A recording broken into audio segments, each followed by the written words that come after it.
Hi everyone, welcome back. As always, we start with the preview and after that we have the unboxing.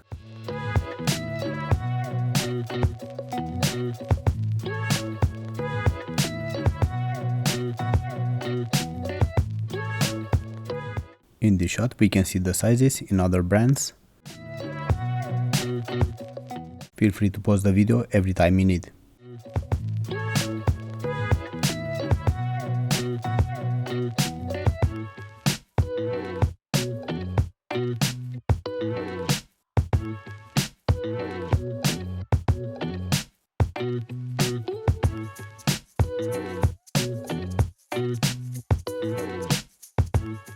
I didn't find anything else in the box.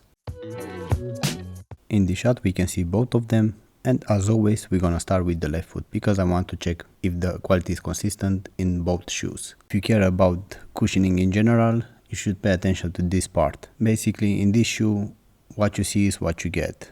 The internal midsole in these sneakers is almost the same like the one from the exterior.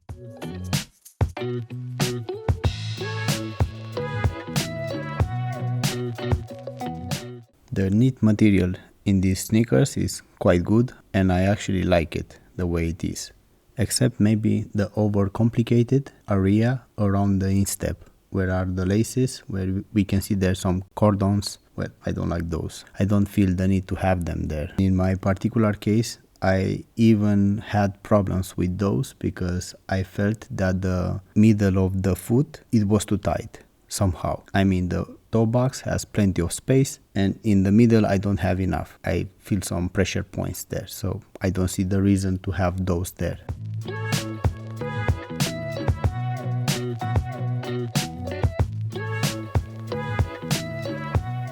Now I was actually thinking maybe for a woman it won't be a problem, although it might have too much space in the toe box. But for a man, if you don't have a slimmer feet, I don't think you'll have enough space to use them with good comfort.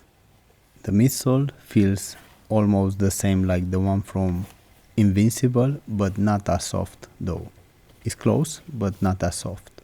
About the rubber sole, to be honest, I don't like it very much. It's very thin. It doesn't cover the entire surface and I feel that they won't last too much. The longevity on them won't be the greatest one, so that is my impression with them.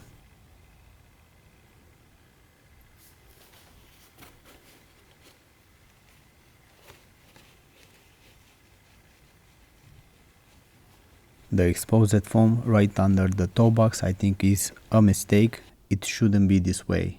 That is a very weak point for these sneakers. And in the back, where is the heel, also.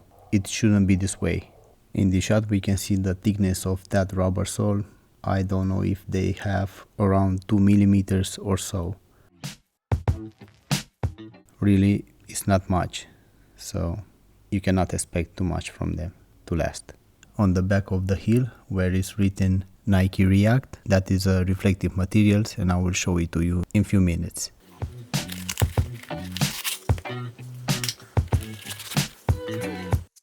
We can see here the insoles, they are very basic. I wish they were a bit more thicker, but they are this way. Although they are very thin, at least they are soft.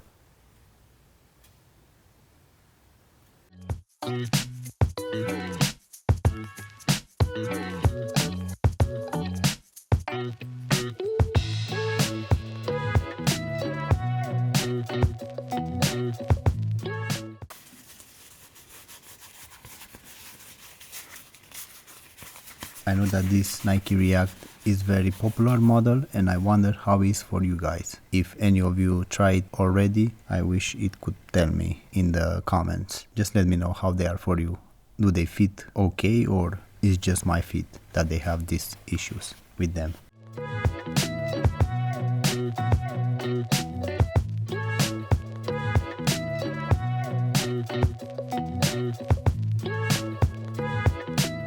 In this shot we can see the internal label.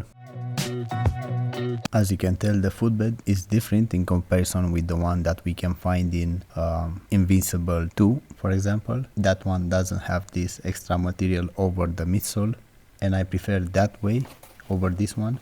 This one is a bit more harder But I guess this depends of the weight that you have, because if you have more weight that I have, of course you're gonna need a bit more rigid midsole, for example, in comparison with the one that I like. In the back of the heel, it has a rubberized material to reinforce it a bit.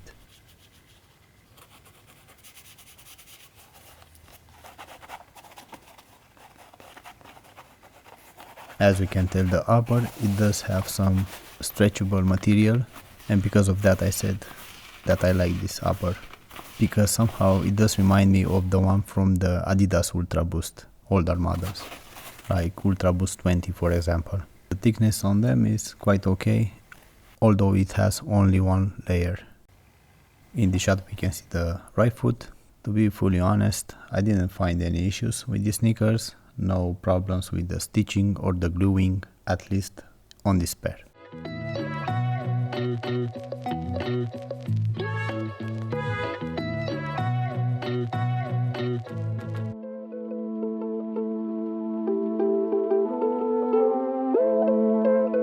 I really don't like this new trend with thinner soles, with more exposed midsole, and only us, the customers, we are losing from this. They are saying they are reducing the weight, but you cannot do that when you are losing longevity on the shoe. This is a huge mistake.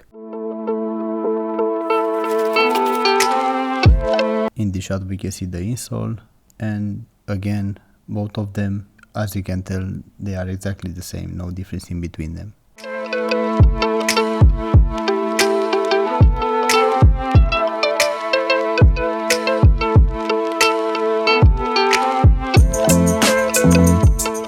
And the right foot internal label. In this shot we can see the size of the laces and also a better look of this upper and overall the shoe.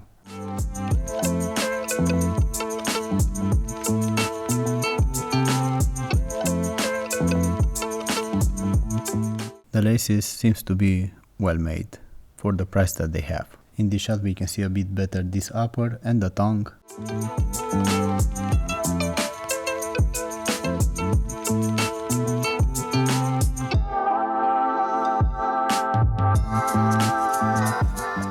As you can tell, this tongue is half of it. The one thing that I didn't like it very much with this tongue is because it's a bit too narrow for my instep. So it has hard time to cover it entirely, you know.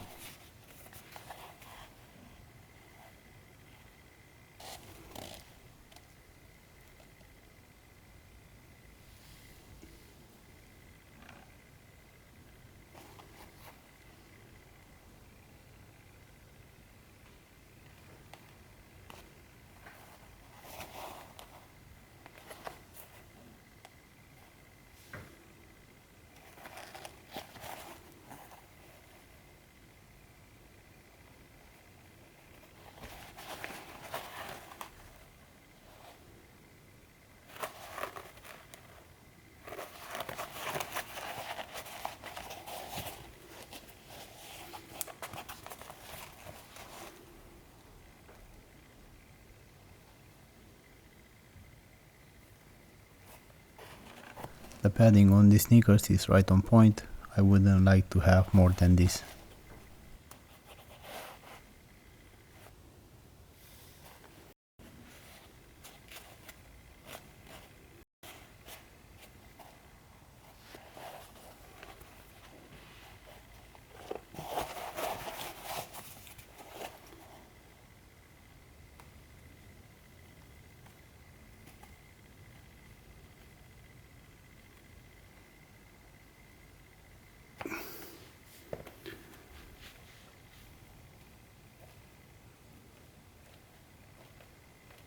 I like that these sneakers, they aren't too soft, so from the twisting and bending, I see that they are good enough in that regard.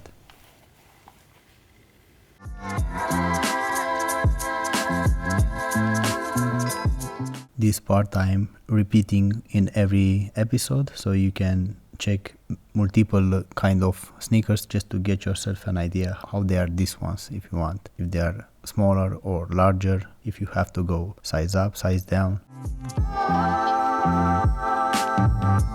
These sneakers for me are true to size, but a bit on the smaller side.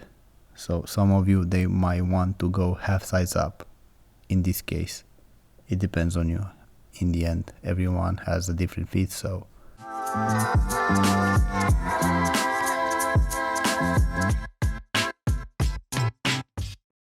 here we can see the weight test. These sneakers are pretty lightweight, to be honest, and personally I wish they were having more weight and better soles. That is more important for me than the weight. I won't appreciate more the lightweight over the longevity of the shoe. If I have them for 2 weeks, that is not a good value for money, you know, for me at least.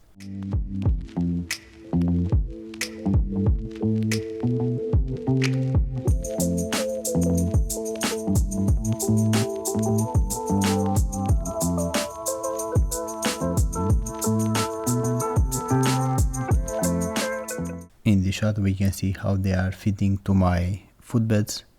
Like I said, they are true to size, but on the smaller side. So here my toe box is wider than the size of the insole. Although inside of the shoe I do have plenty of space for my toe box.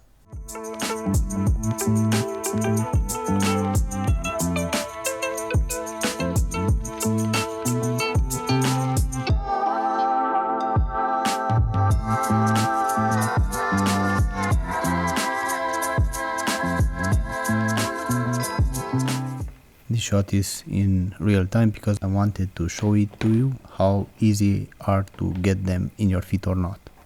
So for my feet the opening is wide enough, so I didn't have any issues in that regard.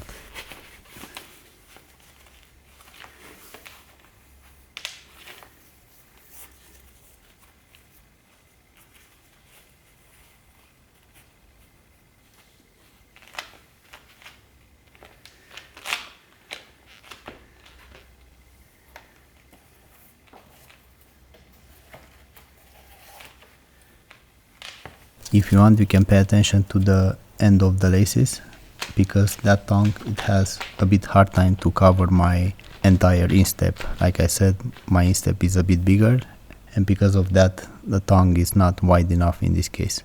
It is still usable, but I wish it was wider. Here in this shot I am actually showing to you that for me they are not wide enough. Where is my middle foot? I don't know why they are this narrow, but for me it's a problem. I wouldn't buy them. If I had to choose in between these ones and others, I would probably go for others. I don't know, you name it. Even Ultraboost. Although those, they have a bit less cushioning than these ones, like Ultraboost 5 or 20 or Web. Those, they don't have enough cushioning in comparison with these ones, but I will still choose those over these ones, to be honest. In comparison with New Balance 1080 V12, I will still go with those over these ones, because those, they have better comfort overall, and the cushioning is almost the same in between them. That's why I said I don't understand how in the middle foot they are not wide enough, but in the toe box is plenty of space. You know, the shape of this shoe is very strange for my feet.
about the comfort, for the thickness of that midsole, they do have plenty of comfort.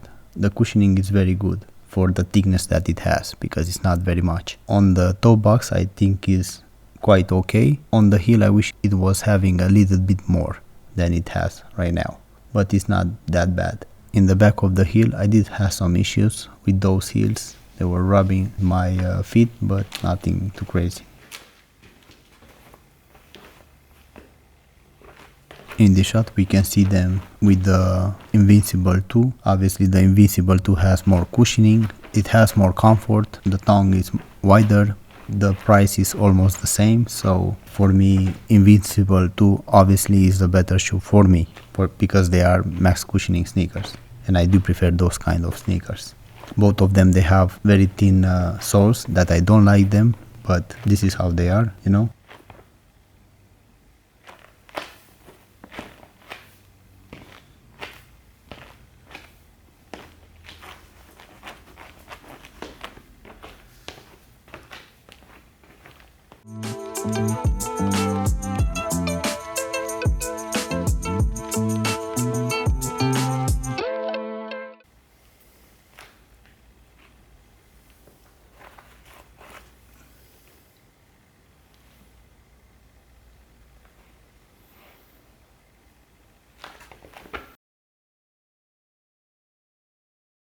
In this shot we can see the difference from those midsoles. Obviously the Invincible 2 has more midsole and because of that more cushioning. We can see here how they are the reflective materials. I do like the ones from Invincible 2 more because they have in front and in the back. The React 3 has only on the back. So pros and cons. For pros, like I said, I do like that midsole is soft enough. I like this kind of softness for my shoes in general. I like the space in the toe box, but I didn't like the space on the midfoot. I didn't have these issues in other sneakers, maybe only in Adidas. I think it was Takumi 8 with the same problem like this ones. So for me the comfort is very important. If you don't have instant comfort, well, it's not a sneaker that I could recommend to somebody else, you know. If you want to give them a try, obviously it's your choice. I don't have any problem with that. Here is just my opinion. I think I will end here this video. Thank you very much for watching. See you next time. If you have any questions, please let me know. Don't forget to subscribe because it's so important for me. Have a nice day and take care of you.